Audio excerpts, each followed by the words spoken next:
She stuck her tongue out playfully. Her every gesture is so cute, it drives me crazy. But today, I want to thank you. Can I do something for you? When she says things like that, it makes me a bit hopeful. My heart pounding, I racked my brain. My name is Matt. I'm a 31-year-old lawyer working at the Thompson law firm.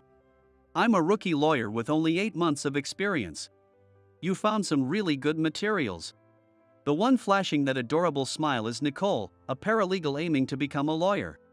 She's the beloved daughter of the firm's director, James. I decided to become a lawyer and entered the law faculty at college. But I kept failing the preliminary exams required to take the bar exam until my senior year. The preliminary exam has no qualifications or age restrictions. Despite repeated attempts during college, I failed each time. I begged my father to let me try for another year, but he refused.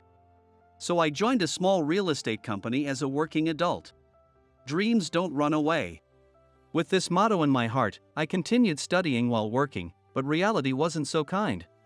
If I couldn't pass while dedicating myself to studying in college, how could I pass while working? Determined, I quit the real estate company after 5 years and searched for a law firm that would hire me while I studied for the bar exam. At 27, I was hired as a paralegal at Thompson Law Firm. With the help of senior lawyers, I continued studying for 2 more years. At 29, I finally passed the preliminary exam. Passing this exam granted me the qualification to take the bar exam. Although this qualification lasts 5 years, I passed the bar exam on the first try. At 30, I finally became a lawyer, but not quite. I completed a year of legal apprenticeship and finally started working as a lawyer at Thompson Law Firm at 31. Currently, as a first-year lawyer, I primarily work under the guidance of my seniors while seeking cases I can handle on my own. I want to work as a lawyer soon too. I must pass the preliminary exam this year. I can't let my father down. Nicole, determined to pass, has failed the preliminary exam twice since graduating from the law faculty. Graduating from law school also qualifies one to take the bar exam. But Nicole doesn't want to burden her parents any further and aims to pass the preliminary exam on her own. The preliminary exam consists of multiple choice, essay, and oral exams, each leading to the next if passed. Passing the oral exam at the end means success. But Nicole has twice failed at the oral exam stage. This year, she has again studied hard, passed the essay exam, and is now preparing for the oral exam. Just over a month until the exam. I'm already so nervous, she said, reflecting her extreme anxiety. Her face darkened, already showing nerves. However, passing the essay exam means the chances of passing the oral exam are high. She failed before due to nerves, but she should succeed this time. You'll be fine, Nicole. You can do it. I cheered her on with a fist pump. Nicole forced a smile and mimicked my fist pump, saying, "Yes. I'll do my best." The next day at work, I saw 1 month leave written in Nicole's schedule. She would likely spend the next month intensely studying for the oral exam. One of the significant benefits of working at a law firm is the consideration given for exams. I don't know much about other firms, but James prioritized study schedules for me when I was a paralegal too. He didn't give me a whole month off, but this is his beloved daughter's studies. He must really want her to pass. As I pondered this while checking my own schedule, I saw 1 month leave under my name too. Confused, I stared at the whiteboard until James called me over. Help Nicole with her studies. As soon as I entered, James fixed his gaze on me and said, "What?" I responded stupidly. "We can't afford for her to fail the preliminary exam again this year. To ensure she can focus on studying, I've rented an apartment. I want you to stay there for a month and thoroughly prepare her for the exam. Nicole should already be there." Without asking my agreement, James simply looked at me and spoke calmly. I hurriedly protested. "What are you talking about? A man and a woman in the same room? Did Nicole agree to this?" Although I'm a new lawyer and he's the director, I've known James for 4 years since I was hired as a paralegal. James is a perfect lawyer but a friendly and good-natured guy in private. He has always tolerated my light-hearted remarks with a broad heart.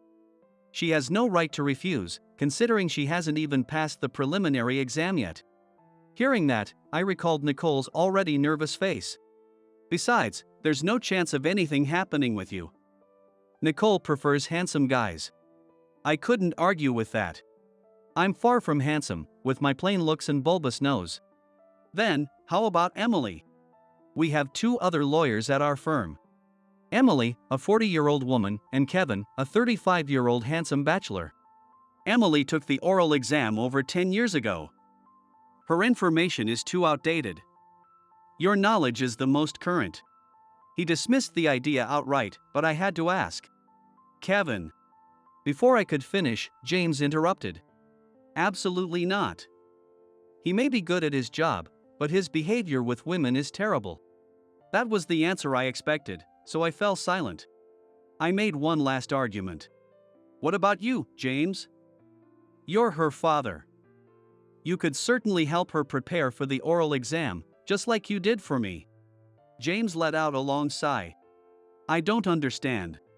He muttered a single sentence. What? I was puzzled, and James leaned back in his chair. I'm a genius, remember? So I don't understand what it feels like to fail. I don't know how to teach those who do. Even when I taught you, I felt no progress. If he weren't my boss, I'd punch him for that. Well, half joking, but it's difficult for a father to tutor his daughter. Especially when their types are so different. I could understand that. A naturally gifted genius and someone like me who relies on hard work see things differently. James drilled me thoroughly for both the preliminary and bar exams, but his teaching methods didn't work for me. As I was lost in these thoughts, James spoke again. Currently, there's no simple case suitable for you. I've been looking after you for 4 years. So, out of gratitude, your mission this month is to help Nicole pass her oral exam. Now go. Faced with this irrefutable order, I had no choice but to agree. I quickly packed my things and headed to the apartment James mentioned. I rang the doorbell. Nicole, looking exhausted, answered the door. I'm sorry. My father. I hurriedly said, it's okay. I'm sorry, it's me. Can I come in? With that, I stepped into the apartment. The room was bare, with nothing but essentials. No TV, of course. It seemed perfect for studying. But there were still daily chores to do. Cleaning, laundry, and cooking. I'd love to let Nicole focus solely on her studies, but I can't cook at all. I always rely on convenience stores, dining out, or supermarket meals. Can I do the cooking? I enjoy it. Preparing 3 meals a day will be a nice change of pace, she said. Feeling incredibly guilty but also delighted, I eagerly accepted her offer. Since I'm dealing with a young woman, we decided to do our laundry separately. I took on other chores like cleaning and taking out the trash. Nicole cooked dinner right away. It's just the first day, so I made something simple, she said, presenting a delicious omelet. Anyone can make it taste good, she said shyly, but the perfectly wrapped fluffy egg told me otherwise. Not just anyone could make it this well. Every day, I get to enjoy such delicious meals. This unexpected perk made my heart leap with joy. However, studying was a different story. Despite Nicole's solid knowledge, she hesitated when answering questions. Since the oral exam involves a dialogue with examiners, I played the examiner using past questions to practice. When I posed a question, Nicole often fell silent. As the mock examiner, I wasn't sure how long to wait, so I just waited for her to answer. Suddenly, she stood up and rushed out. It seemed like she was crying. Perhaps she felt I was pressuring her with my silence. Panicked, I chased after her. In the chilly evening, I found her sitting on a park bench. I hurried over and apologized profusely. I'm sorry. I must have pressured you with my silence, I said. She shook her head vigorously. No, it's not that. It's just. When a man corners me, I remember my father. Your father, you mean James? She nodded yes slightly. It's always been like that. Whenever I brought home bad test scores, he'd barrage me with questions like, how did this happen, and what will you do next? He'd stay silent until I answered. My father is a genius. So he never understood my feelings. When I couldn't answer, he'd turn away, looking disappointed, as if I was a stranger. That expression scared me. It felt like he abandoned me, maybe he always has. Nicole spoke with a bitter smile. The James she described didn't match the James the first knew. He hasn't abandoned you. He asked me to. Before I could finish, she interrupted with a small shout. He dumped me on you. Tears started streaming down her face. My dad always looks at me like I'm a disappointment, always sighing. I know I failed the tests, but I worked hard to prepare for this year. As she sobbed into her hands, I spoke firmly. Dreams don't run away. Nicole looked at me in surprise. I failed the preliminary exam during my senior year of college. I flunked the essay section. I begged my father to let me try again for another year, but he refused. I wandered aimlessly until I saw a girl in a school uniform crying on a park bench. Repeating dreams don't run away. Seeing that young girl clinging to her dream, I told myself I'd never give up. If I kept chasing my dream, it would eventually come true. I finally passed the bar exam at 29. That moment was nostalgic. Since seeing that girl, dreams don't run away had become my motto. Nicole was momentarily stunned. Her tears had stopped. Then she whispered, "That might have been me." I was shocked. Those words, they were my grandmother's favorite saying. Ever since I was little, I've always wanted to be a lawyer like my dad. But I wasn't smart. And I often cried while studying with my grandmother. She would always tell me, "Dreams don't run away," and she taught me to catch up with my dreams at my own pace. Nicole shivered in the cold as she spoke. That day. It was December, right? My mock exam results were bad, and my father told me to change my target school. I felt so frustrated. Like he was saying I'd never be a lawyer. I felt abandoned. But I kept telling myself I'd never give up. Repeating my grandmother's words to keep going. She smiled at me. My grandmother's words reached you too. It's nice to think that those words helped you become a lawyer. As a rookie lawyer, I felt the need to downplay being called impressive. You'll become a lawyer too. Hold on to those words. You're only 24, right? I'm already 31. When I laughed, Nicole also laughed. What if I can't become a lawyer until I'm 31? That's pretty insulting. When I made a lighthearted comment, Nicole's expression brightened. But I won't give up. Even if it takes until I'm 35 or 40. I'll keep trying. Dreams don't run away, right? Nicole's smile was incredibly bright. As I continued to study with her, playing the role of examiner, we faced each day together. After about a week, I began to notice changes in her. The phrase I kept repeating, "Don't strive for perfection," started to sink in. She was likely trying to live up to her perfect father. But the oral exam doesn't require perfection. All she needs to do is answer the examiner's questions. Even if she goes slightly off track, the examiners will help steer her back, guiding her toward the correct answer. While I struggled for years to pass the essay section, I passed the oral exam on the first try the year I finally reached it. I gave some odd answers, yet I still passed. There may be some luck involved with the examiners, but since Nicole consistently passes the essay section, she shouldn't worry too much. As Nicole's answers improved, she gained more confidence. This might be the first time I've ever felt this confident. Seeing Nicole so excited, I gear up. We're just getting started. When I said that, Nicole stuck out her tongue playfully. Her every gesture is so cute, it drives me crazy. But today, I want to thank you. Can I do something for you? When she says things like that, it makes me a bit hopeful. My heart pounding, I racked my brain. 2 weeks left until the oral exam.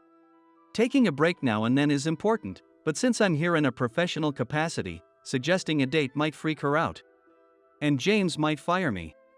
Nicole looked at me sweetly as I shivered at the thought. I smiled and said, I might like to have a fancier meal than usual. Sure. What do you like? Burger? Beef stew? As I hesitated, an idea flashed in my mind. How about Meat loaf? Nicole looked surprised. Really? That's a pretty old-fashioned request. Is it fancy enough? But okay. I'm good at it. You'll be amazed at how delicious it is. She bustled off to go shopping. Meanwhile, I made a phone call. 30 minutes later, Nicole returned and started cooking. The small room filled with a wonderful aroma. After it simmers a bit, I'll let it sit to absorb the flavors. Could you help me with a criminal law oral practice in the meantime? Hearing that, I nodded yes. Just then, the doorbell rang. I slipped past a surprised Nicole and went to the door. I returned to the living room. James was behind me. Dad. Why? Nicole looked a bit pale. James also looked slightly awkward. I thought it'd be good to show him some of your progress. James, could you help with the criminal law oral practice? James nodded silently in agreement. Nicole glared at me reproachfully. It'll be all right. Just show him what you can do, Nicole. In the tense atmosphere, we began a role-playing session to simulate the oral exam. James started speaking calmly. X broke into Y's residence. Starting with a simple introduction, the questioning continued. Initially, Nicole was scared, but she gradually began answering confidently. I clenched my hands in support, silently cheering her on. After 15 minutes, the mock exam ended. Both Nicole and I waited with bated breath for James's evaluation. James thought for a moment, then took a breath and said, "There were some off-target parts, but when I guided you, you found the correct answer." Nicole nodded yes. I could sense her tension. Even the unclear parts were answered accurately. I think you'll be fine. Hearing this, both Nicole and I beamed. Seeing our faces, James stood up from his chair. Well, I'll be going now. Keep working hard for the rest of the time. As James was about to leave, I stopped him. Stay for dinner. Won't you join us? Both Nicole and James froze at my suggestion. James seemed a bit hesitant, then turned away, saying, "No, that's okay." Nicole couldn't hold back anymore and said, "You don't want to eat my cooking, do you?" Both James and I looked at her in surprise. Nicole looked down. Just when I thought I might be recognized. I'm pushed away again. Her voice trembled. It seemed like she was crying. Her sobbing was the only sound in the room. Unable to bear the heavy atmosphere, I took a chance and asked bluntly, "James, do you dislike Nicole?" James looked at me, startled. What? Why? No, why would you think that? Feeling that I was on the right track, I pushed further. Because she said you abandoned her due to her bad grades. You dumped her on me this time too. You didn't help her yourself. Nicole's eyes welled up with tears. Seeing this, James looked even more flustered. Abandoned her? No, I didn't do that. Why would you think that? Seeing he was struggling to continue, I helped him out. Exactly. With that, James looked at me. If you had abandoned her, you wouldn't have arranged this apartment and asked me to spend a whole month helping her study, right? Speaking gently, James sighed. I thought, you could teach her better than I could. I'm not good at teaching people. James scratched his head. I asked another question.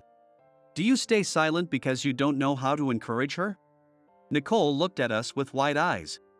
Well, yes. Especially with my daughter. If I say something wrong, she'll hate me, right? James mumbled. I felt like teasing him a bit. Too late, she already hates you. When I said that, both James and Nicole panicked. No. I don't hate you. Matt, stop being mean. Nicole cried, tears streaming down her face as she shouted. James looked at Nicole intently. Nicole, seeming to gather her resolve, faced James. I've always had bad grades. Even though I wanted to be a lawyer like you. I couldn't even follow my desired path in high school. You told me to change my target school. I felt like I disappointed you. It hurt. But still. At this point, James hurriedly interrupted. No, that's not it. I told you to change your target school because I didn't want you to push yourself too hard. James's words struck Nicole, and her tear-streaked eyes met his. I saw you struggling, and I just wanted to suggest a slightly easier path. I've never been disappointed in you. You've always been my pride and joy. James said this shyly, and Nicole looked even more surprised. But I can't do anything like you, and I'm not smart. James nodded slightly and continued. You've always worked twice as hard because you couldn't do things easily. Ever since elementary school, you've been trying so hard. That's something not everyone can do.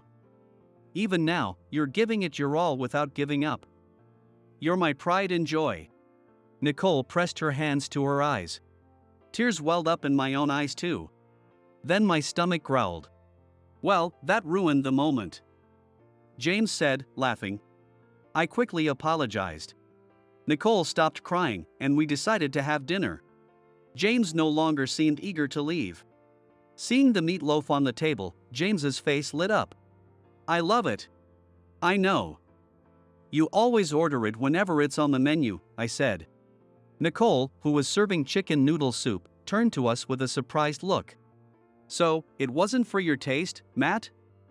I thought I was winning you over. She said, placing the chicken noodle soup in front of me. Matt, you planned this from the start, didn't you? You were going to bring Dad here today, she accused. I nodded yes. I sensed some misunderstandings between you two, and I didn't want you to face the exam with that weighing on you.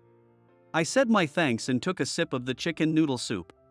James took a bite of the meatloaf and exclaimed, It's delicious. Nicole looked a bit shy but pleased. There weren't any problems these past 2 weeks, right?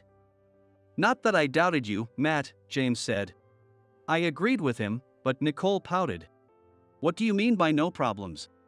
She asked, resting her chin on her hand. Well, you used to like that boys group, right? Matt looks nothing like him. James, as usual, was incredibly blunt about me. Dad, you still don't get me. Nicole sighed as she said that. She then turned to the bewildered James and said decisively, I liked that boys group because he was so kind during a prank show on TV. My type is Matt. James froze, and I almost jumped out of my seat. Nicole beamed at me. So these past 2 weeks have been wonderful. Right, Matt? Nicole looked up at me. How about we continue living together even after the exam? My mind went blank, and I couldn't think of anything. As I opened and closed my mouth like a fish, unable to say anything, James panicked. Wait. Don't rush into this, Nicole. In response, Nicole nonchalantly said, I'm serious. Regret your own choice of making Matt my tutor. She stood tall, a stark contrast to the frightened girl she had been. James looked dejected. I just started to understand you, Nicole. He seemed at a loss for words, wanting to express his hopes for a renewed relationship. I chuckled. Don't worry, in 2 weeks, I'll move out of this apartment. James looked relieved, while Nicole's face fell. I turned to Nicole. This meatloaf is delicious. You've got me hooked. Even though our living arrangement will end in 2 weeks, can I ask you to be my girlfriend? If you'll have me. Nicole's face lit up. I understand how much you respect James and how things haven't gone as planned. Cherish your family time. And don't worry. I won't run away. I quoted Dreams Don't Run Away to make my point. It was a bit embarrassing, but Nicole nodded yes with teary eyes. Years later, the doors of the wedding hall opened, and James walked down the aisle with Nicole on his arm. Slowly, embracing each moment. They reached me. I whispered to James, Have your family bonds deepened? James smiled gently. Thank you. It was precious time. Tears glistened in James's eyes. Even though we'll still be colleagues, why are you crying? Give me more challenging cases too. Tears also welled up in Nicole's eyes. Nicole had been a lawyer for 2 years. She approached each case with great care. Crying, James took Nicole's arm and handed it to me, saying, Take good care of her. Yes. Firmly entrusted with Nicole, I turned to the priest. Asked if I vowed to love Nicole always, I said, I do, with all of my heart. Hearing Nicole's vow, I lifted her veil. Nicole's radiant and intelligent smile was the brightest and most cheerful I had ever seen.